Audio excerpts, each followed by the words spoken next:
It could have been, but it's so unlikely. But I don't know. It could have been secreted aboard the aircraft and been overlooked. I can't answer that. Was the hand luggage in Rome searched meticulously? Oh, absolutely. Because there has been an official Greek statement to the effect that it was rather cursory. No, they're very tight on their security there, and it could have gone through, but who knows about such things? These things happen. As a result of the bombing, the head of the U.S. contingent of the Airline Pilots Associations said that his group plans to call on pilots at an international conference next week to boycott countries that either harbor terrorists or foster terrorism. And an official of the International Airline Passengers Association said today that his group was warning Americans against any travel in the Mediterranean area unless it is absolutely necessary. Dan Smith charged that the U.S. government is apparently unable to protect the American public when they are traveling in that area.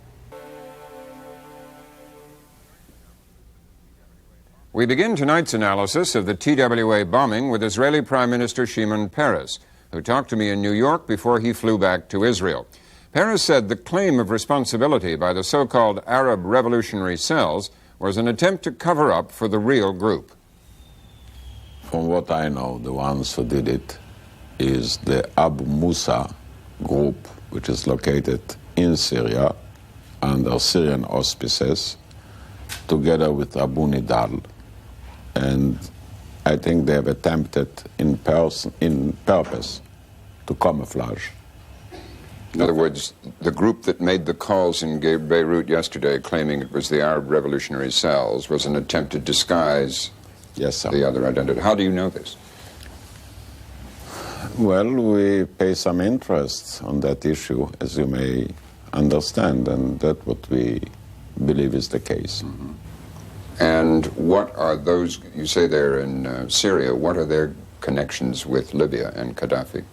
Abu Nidal is connected with Libya, but I would be surprised if in that case the Libyans really played a role. It was done, as I have said, initially by the Fatah Abu Musa group, the dissidents of the PLO. You know, the PLO was divided into two parts, one under Syrian auspices and the other who left the Syrian control. And this is the group which remains under the Syrian control. Yeah, and Abu Nidal is the one the United States sought in connection with the hijacking of the MacNeil-Lehrer. Yes. The claim in this phone call yesterday in Beirut was that it was done in retaliation for the Sidra incidents. What connection do you see between the two? Nothing whatsoever.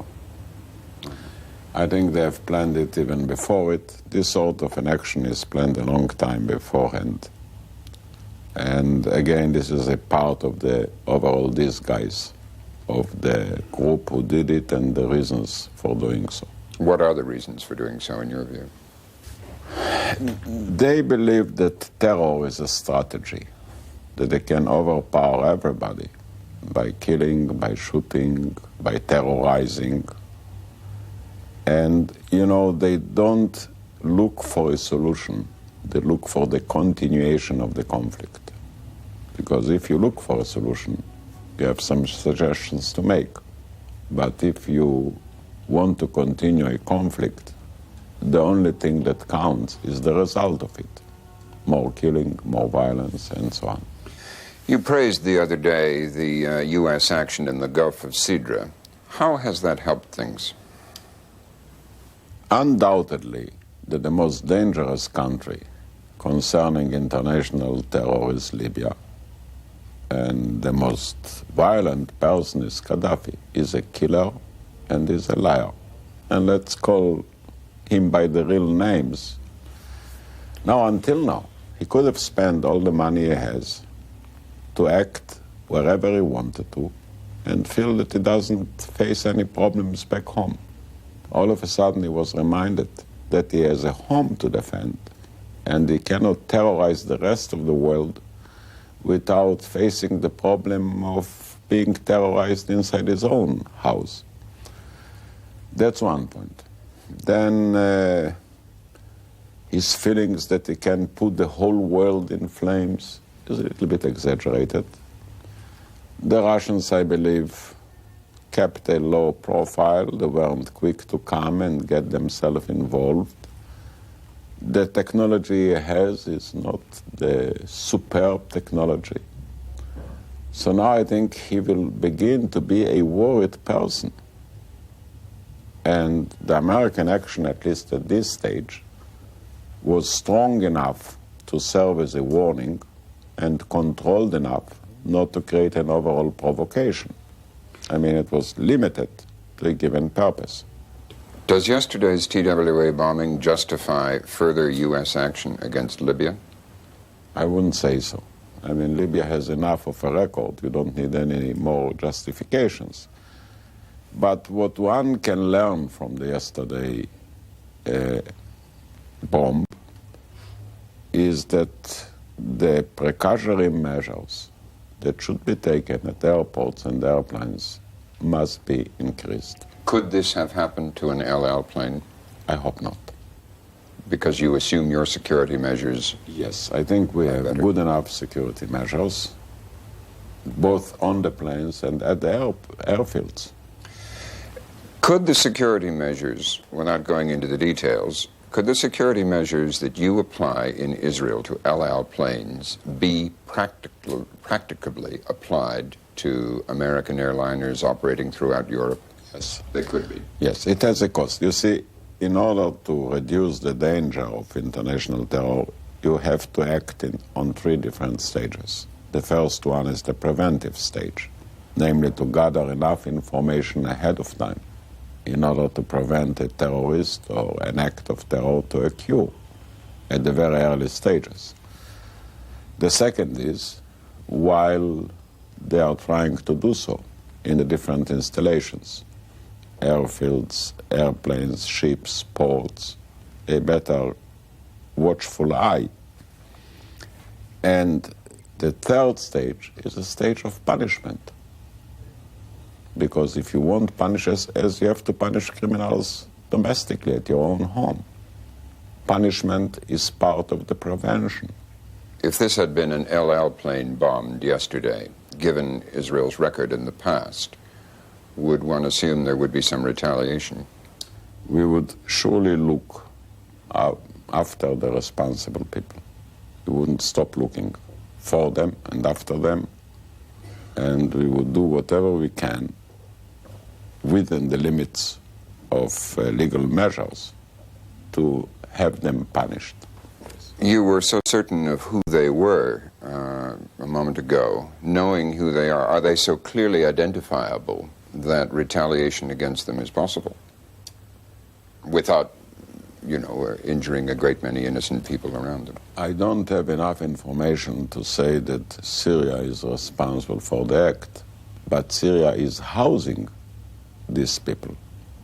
And what I feel should be done right away is to tell the Syrians, look, you can't be a haven for snakes if you want to be part of the responsible world. The Syrians try to appear now as though they're against terror, but the headquarters of Abu Musa and Abu Nidal are in Syria. And the Syrians must be told very clearly that if they want to have those gentlemen in their country, they must take the necessary measures for preventing them to kill the lives of innocent people. So you're saying the United States should, first of all, warn them verbally now, or should take some military action against Syria? Suggested, yes, that the Syrians should be told. I don't know if by the United States or by somebody else. I don't want to give this sort of an advice. But the Syrians, I believe, must be told. The fragmentation of Palestinian groups has made it increasingly difficult for Western experts to determine which was responsible for which act. The job is made even harder by the relatively easy movement of terrorists around such Mediterranean cities as Rome, Athens, and Cairo. To explain who these groups are and how they operate, we have Rod Nordland, Deputy Foreign Editor of Newsweek magazine, former Beirut correspondent, and author of this week's cover story, Inside Terror, Inc. First of all, Mr. Nordland, is Israeli intelligence good enough in this area that if Prime Minister Peres says it was Abu Musa and Abu Nidal, that we should have good reason for believing him? I think their intelligence is as good as anyone's, or better even, but not necessarily. Very little is known about Abu Nidal, and a little more about Abu Musa's group. But what he says is perfectly plausible. It could very well be those groups. Either of those groups are quite disposed to carry out an operation like this. And in fact, both of them in recent months, Abu Nidal most recently, have vowed to attack American airliners. Mm-hmm. Do you know anything about this woman being sought who is said to have boarded the plane and sat in that seat, this May Elias Mansour? I've never heard her name before, but I know that news reports now are linking her to Abu Nidal's group or some other Palestinian faction. And it's clear that she left Beirut and returned there, and either of those groups, as well as many other small radical Palestinian groups, operate pretty freely in West Beirut. How is it possible for people like this to be pretty much at liberty in cities like Athens and Cairo and Rome? Well, Athens and Rome both have large Arab communities. They also don't have visa restrictions for the citizens of some Arab countries, so that they can enter pretty freely. Cairo is a huge city and kind of chaotic, and I'm sure it's easy to do pretty much of anything in Cairo. I noticed earlier in your report there was a comment that I think the pilot said that the search was done very thoroughly at the TWA counter, and that's true. Often I've gone through Cairo numerous times, but you also have tens of thousands of passengers going, and the terrorist only has to get lucky once. And I've been through that same check-in drill there at times when I haven't been searched very thoroughly. I know I could have, if I'd wanted to, get a weapon or a bomb aboard. And weapons or bombs can be pretty small and hard to detect things these days. The Italian investigators said tonight that there were 2 possible explosives they might have used, pentrite or T4. Less than 2 pounds of it would have done this, and that it is almost odorless and very difficult to detect with modern equipment. Does your reporting confirm that? Right, it's plastic explosives, and it won't even set off a metal detector, so you have to visually identify it. There are also ways to wrap things so that they'll elude the metal detectors. All you need in the way of metal for some of these bombs is a detonator, and that's very small and could be easily confused with any number of personal items. There's also explosives that come in sheet form that could be used to line a suitcase, and again wouldn't give any kind of X-ray signature that would identify them as a bomb. What conclusion did you come to after the reporting you've done recently about this sort of thing? That it's just hopeless to pretend to be able to protect, for instance, American airplanes on these routes? No, I don't think it is. I think Prime Minister Perez makes a very good point that the Israelis have stopped hijackings of El Al. It's at a great cost, though. You have to take measures ranging from outlawing all hand baggage, even pocketbooks, to searching every single piece of When you go through an El Al check-in, what do you go through? A lot of hassle, but it's very effective. Everything is searched thoroughly. Your body searched. You're asked a variety of questions that are both designed to see if you might be innocently carrying something, and also to see what your personality profile is like, and to see if you're nervous and so on. It's highly sophisticated and very effective. But would it be, from your knowledge of airlines like TWA and Pan Am and so on, would it be practicable for them in places like Rome and Athens to adopt systems like El Al has? Sure, they could do it. It would mean passenger delays. It would mean greater expense. It would mean less profit. It would mean more employees to carry out the searches. It could be done, but then you could maybe eliminate airline hijackings and bombings. But you still have the terrorism problem, and they'll find other targets. There are plenty of targets. They could strike banks next, or they could, as they've done, in fact, throw a grenade into a hotel swimming pool. You can't possibly protect all the targets that there are. Okay, we'll move on. Judy? The TWA explosion has also raised serious questions about airport security, as we noted, and the methods terrorists used to disrupt air travel. To talk about those issues, we have Richard LALLY, the top security expert with the Air Transport Association, which represents major U.S. airliners, including TWA. He is a former director of security for the Federal Aviation Administration. Mr. LALLY, based on everything you have heard and read, how do you think a terrorist or terrorists got through the security systems to do this? Oh, I couldn't speculate on that, and I think any scenarios that are advanced are speculation. The investigation is an intensive one, an active one, and I think it's premature to speculate on just what happened. Well, in general, how is it possible, with all the security measures, we heard the pilot say he didn't know how people could be searched any more than they already are. How is it possible to get something through a security system? I'd say it's very difficult, and I say it's undertaken at great risk. I think the airlines, particularly United States Airlines, have adopted some rather extraordinary measures to protect their passengers and their crew and their property from criminal acts, including terrorist acts. I think you have to recognize also that when it comes to a terrorist act, as this incident is labeled, that the act is against a political act against governments primarily, and the airline and the passengers on that airline are victims in that international terrorist game. So that I think the airlines, while doing everything they can conceivably do to protect their passengers, that I think, as was mentioned earlier in your show, that we need a mechanism among the community of nations to punish persons who do this. What do you mean? I mean, what should the United States government do, just for starters? Well, I think the United States government is already on record in calling for the International Civil Aviation Organization to strengthen international security standards and recommended practices. That's the role of ICAO. I think we really should go a couple of steps further. One, to give ICAO the authority and the resources to not only promulgate the standards, but to evaluate their application and their effectiveness. And then third, which is most important, to give them the authority and the resources to identify persons who are not effectively applying the standards and impose some sanctions upon those nations that do so. And also sanctions upon nations who would encourage these kinds of terrorist acts or provide safe haven for the criminals. All right, let's go back to what happened. The Cairo airport, the Rome airport, the airport in Athens. What is it about those airports that makes it easier to breach security? I don't know. I think it's just a matter of the geography involved and the turmoil and the political unrest in that area.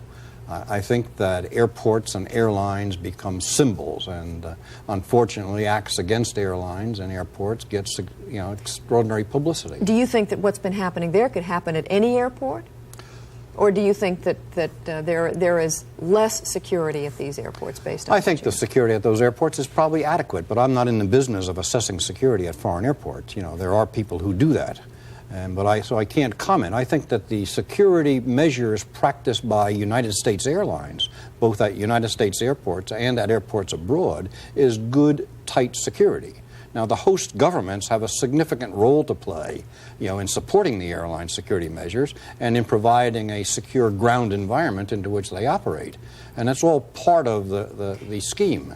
If I hear you correctly, you're saying there's only so much these airports and airlines can do. Is that the airlines can do? Is that correct? Well, certainly there's only so much. I think that there is a responsibility of governments, and I don't mean just one government, I mean governments united, to make the act of international terrorism, particularly against airlines, a futile act, one that will not pay dividends. But when you've got somebody carrying these highly sophisticated explosives, as we just heard described by Mr. Nordland, plastic explosives and whatever these other devices are, is it possible to protect against that? Well, no system is fail-safe, but I would say that the passenger screening and the baggage screening and the other measures in place today are capable of detecting that kind of material.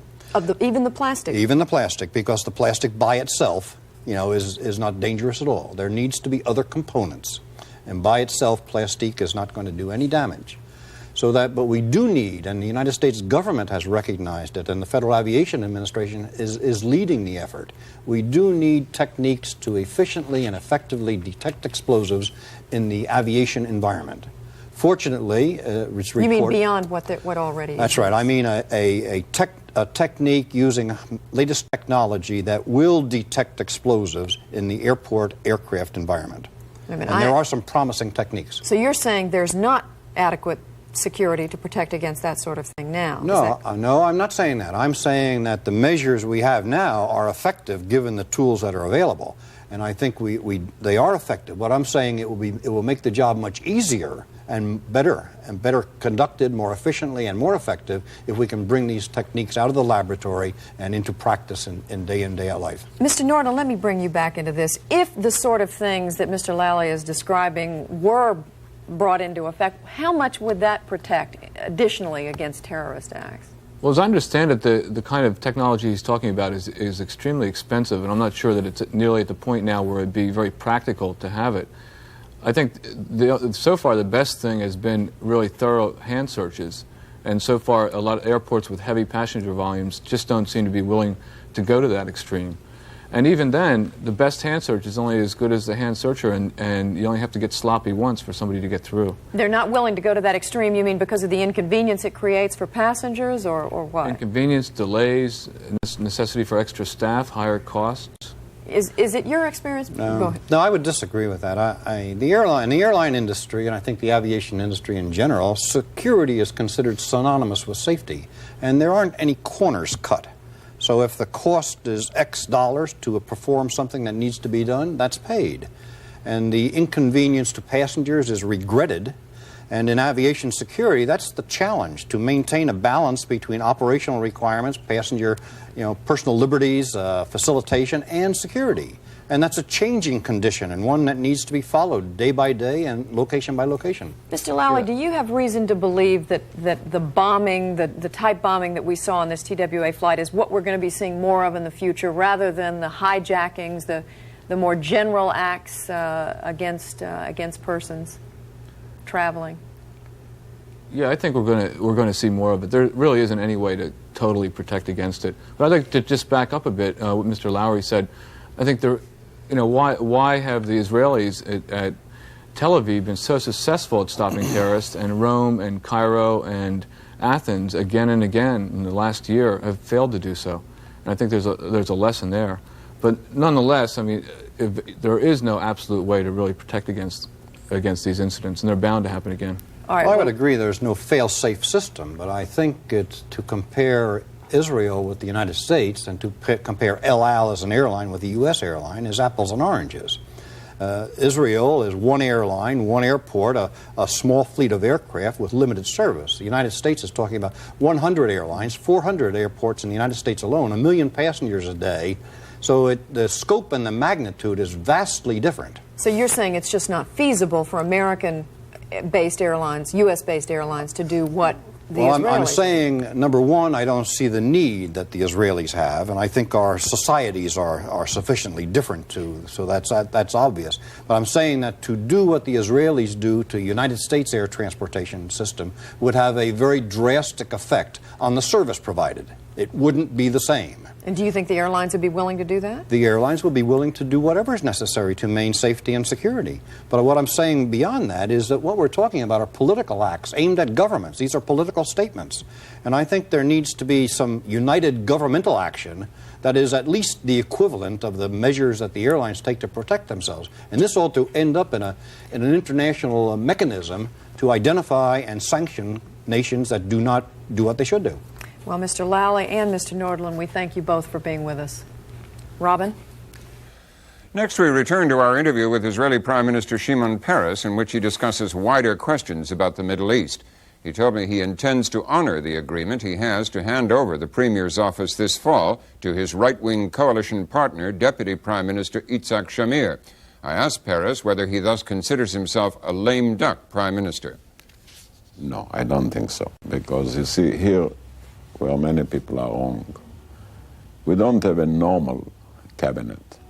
One may say that Shamir is under me, but that's not the case. We are two parties. We have two heads of the parties. Shamir is not an official working for me, and I'm not going to be an official working for him.